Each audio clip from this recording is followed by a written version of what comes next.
Hello guys. आज मैं आपके लिए संख्यांकन पद्धति यानी संख्या को हम लोग कैसे पढ़ते हैं, काउंट करते हैं, इसके बारे में हम लोग आज सीखेंगे। तो संख्या को हम लोग दो तरह से हम पढ़ते हैं, दो पद्धति से। एक है भारतीय पद्धति, जिसे अंग्रेजी में इंडियन सिस्टम कहेंगे, और दूसरा है अंतर्राष्ट्रीय पद्धति, जिसे अंग्रेजी में इंटरनेशनल सिस्टम या ब्रिटिश सिस्टम भी कह सकते हैं। ये है, दो पद्धति से हम लोग संख्याओं का मूल्यांकन करते हैं। और इन दोनों पद्धति से कैसे पढ़ा जाता है, ये यहाँ दर्शाया हुआ है। आप एक नज़र इस पर डाल लीजिए, या मैं भी बारी बारी से इसको एक्सप्लेन कर देता हूँ। और बीच में ये डिजिट लिखा हुआ है, यानी इकाई में 1 डिजिट होगा, दहाई में 2 डिजिट, सैकड़ा में 3 डिजिट, 1000 में 4 डिजिट, 10,000 में 5 डिजिट, लाख में 6 डिजिट, 10 लाख में 7 डिजिट, करोड़ में 8 डिजिट। 10 पर 7 का मतलब हुआ 1 पर 7 जीरो, तो 7 जीरो हो गया और 1 मिल के 8 डिजिट हो गया।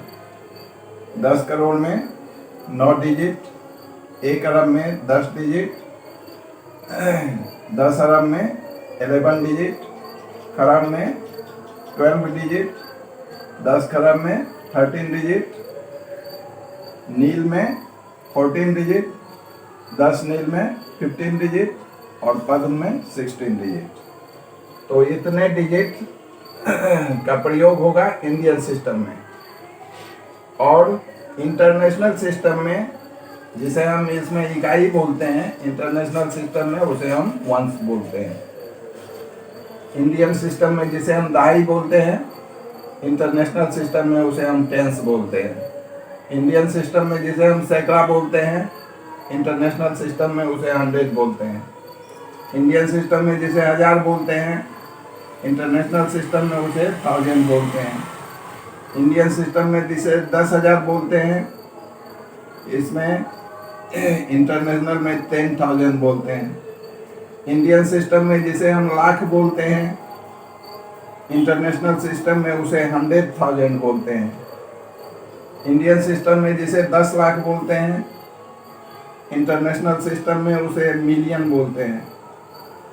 इंडियन सिस्टम में जिसे करोड़ बोलते हैं, 1 करोड़, इंटरनेशनल सिस्टम में उसे हम 10 मिलियन बोलते हैं। इंडियन सिस्टम में जिसे 10 करोड़ बोलते हैं, इंटरनेशनल सिस्टम में उसे हम 100 मिलियन बोलते हैं।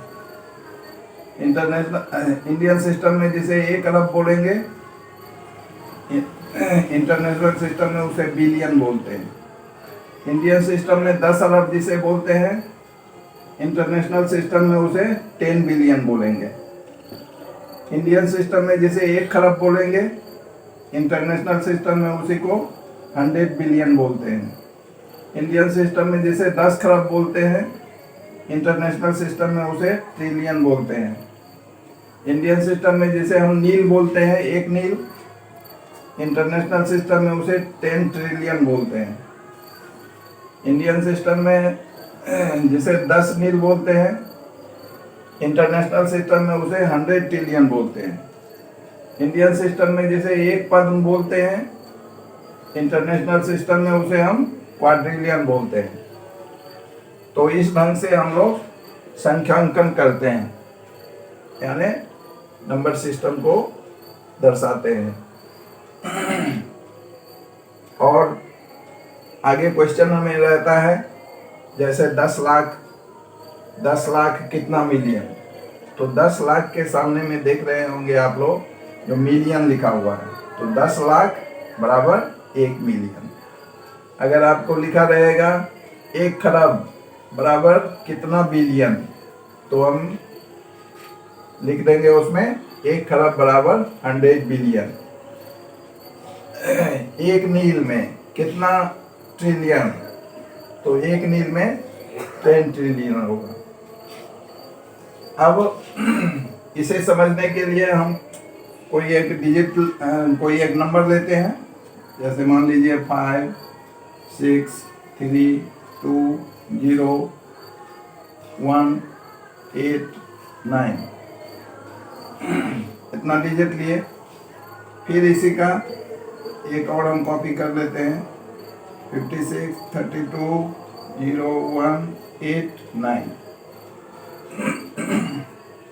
ऊपर वाले को हम अकॉर्डिंग टू इंडियन सिस्टम और नीचे वाले को अकॉर्डिंग टू इंटरनेशनल सिस्टम के अनुसार हम कोमा लगाते हैं।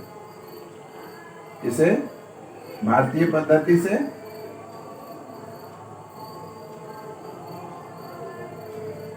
और इसे अंतरराष्ट्रीय पद्धति से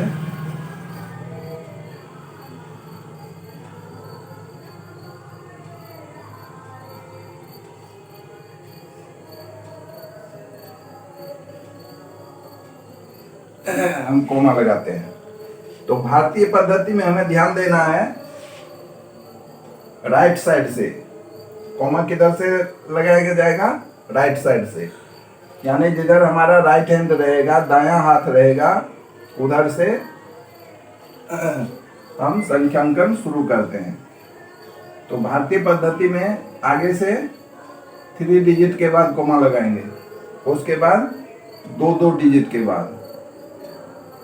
उसी में अंतर्राष्ट्रीय पद्धति में हम प्रत्येक 3 डिजिट पर कोमा लगाते हैं। आगे से 3, फिर 3, फिर 3, इस ढंग से हम कोमा लगाते हैं। और कोमा को हम लोग हिंदी में अल्प विराम कहते हैं।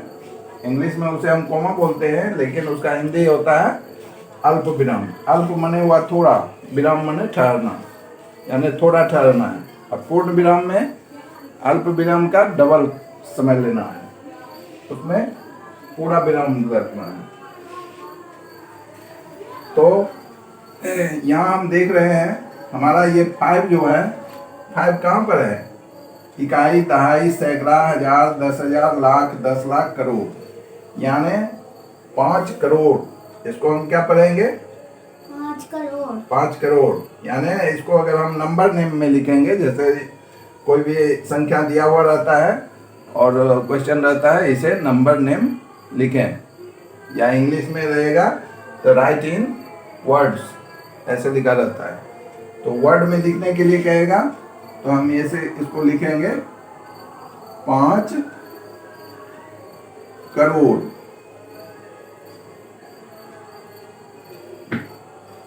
और करोड़ से पहले क्या होता है? लाख होता है।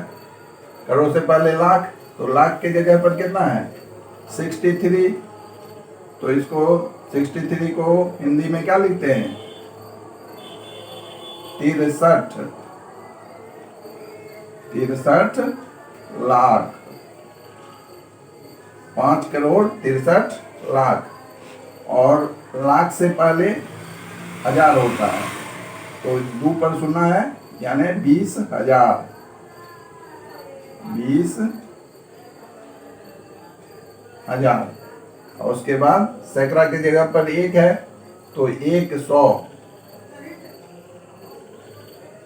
100। अगर सैकड़ा की जगह पर 2 रहता तो 200 होता, 5 रहता तो 500 होता, और 8 पर 9, 89। यानी इंडियन सिस्टम में इसे हम कैसे लिखेंगे? 5 करोड़ 63 लाख 20,189। अब अंतरराष्ट्रीय पद्धति में, यानी इंटरनेशनल सिस्टम में 3-3 अंक के बाद लगाए हैं। तो 3-3 अंक के बाद हम इसे पढ़ेंगे 1s, 10s, 100, 1000, 10,000, 100,000, मिलियन, 10 मिलियन। तो 10 मिलियन है, यानी 56 मिलियन। क्या लिखेंगे? 56 मिलियन, MILLION, 56 मिलियन। और ये तीनों एक साथ पढ़ेंगे।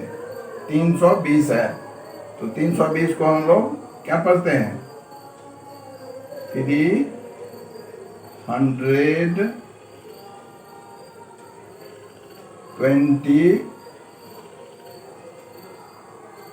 320 हो गया 320, और ये क्या है? 1000, तो 1000, 1000 को अंग्रेजी में 1000 बोलते हैं। तो हो गया 56,320,000, और उसके बाद 189,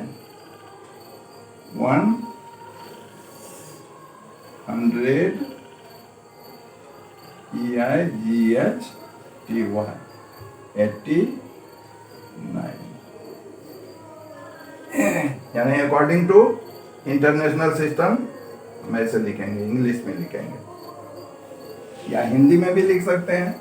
हिंदी में भी हम लिख सकते हैं 56,320,189, ऐसे करके हिंदी में भी लिख सकते हैं।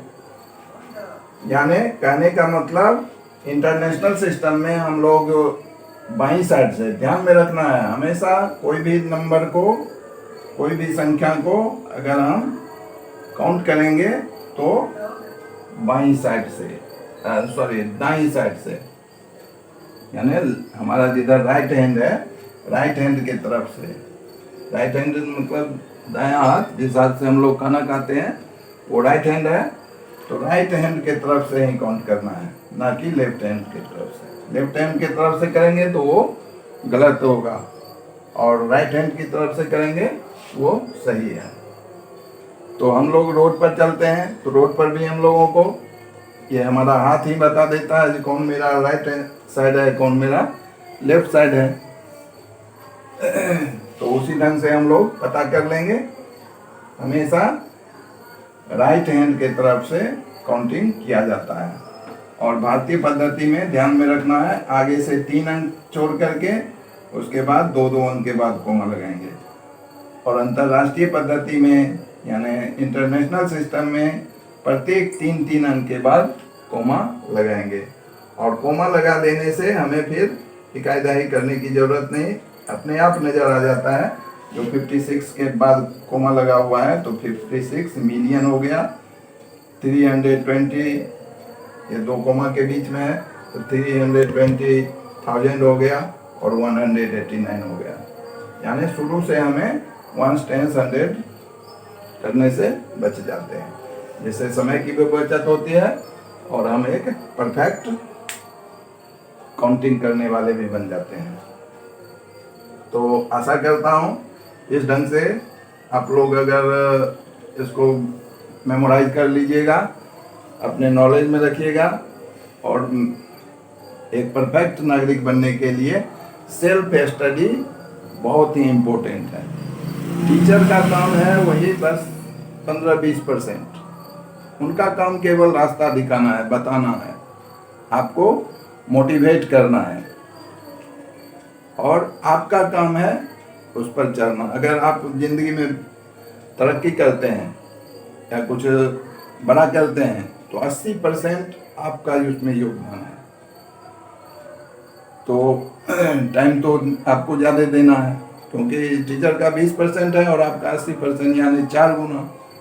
यानी टीचर अगर स्कूल में अगर आप 5 घंटा पढ़ते हैं तो घर पर आपको 5 चौका 20 घंटा पढ़ना चाहिए, तब जा करके आप एक पूर्ण बनिएगा। और समय से जी चुराइएगा तो समय आपको फिर पछाड़ देगा, समझे? समय बहुत बलवान है, इसलिए समय के महत्व को समझिए और मैक्सिमम टाइम आप अपने अध्ययन कर दीजिए। तो वॉच करने के लिए धन्यवाद।